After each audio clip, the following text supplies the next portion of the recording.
So generally, when we're in the office, we can see and hear what people are doing. So we generally know what they're doing. Like we know where the files are kept. Everybody takes lunch at the same time, or there's a lot that's implicit at the office. But when we go remote, we don't have any of those visual or auditory cues.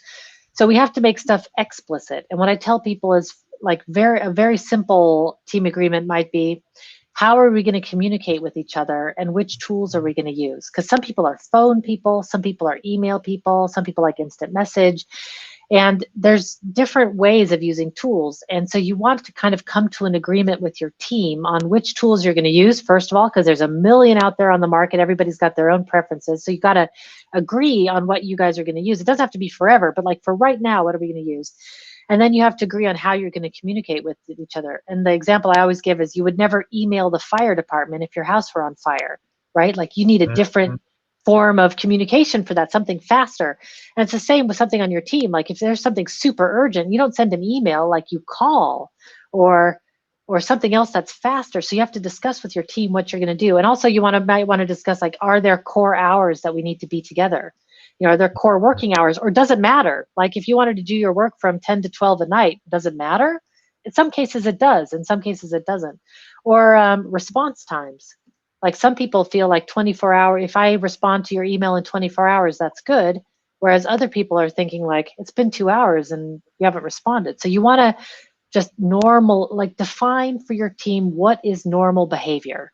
So I would say that's a team agreement. And you brought up relationship and conflicts, and I would say that a team agreement is like your prenuptial agreement in some ways, which is, you want to define how you deal with conflict before it happens, so that there's protocols in place for what you do when it happens.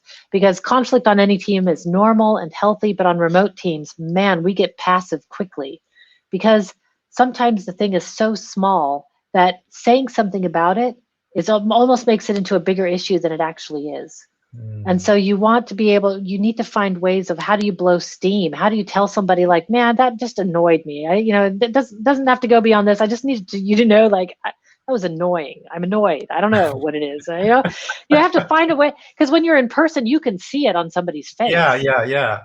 And that's important. It's important to know, like, oh, I rubbed them the wrong way. Okay, I'm gonna follow up on that. But remote, you have no idea. In your team agreement, you're gonna want to put some sort of feedback loop in place. How often are we gonna do retrospectives? Are we gonna, when are we going to talk? How do we handle it if you're annoyed? So just outlining, because there's so many misunderstandings, that just getting the basics on paper somewhere, or whatever, wiki or wherever you store, just getting the basics down is going to take you a long way. That is such a smart strategy. I love you call it like the prenuptial agreement, to help everyone like level set on what's kind of expected.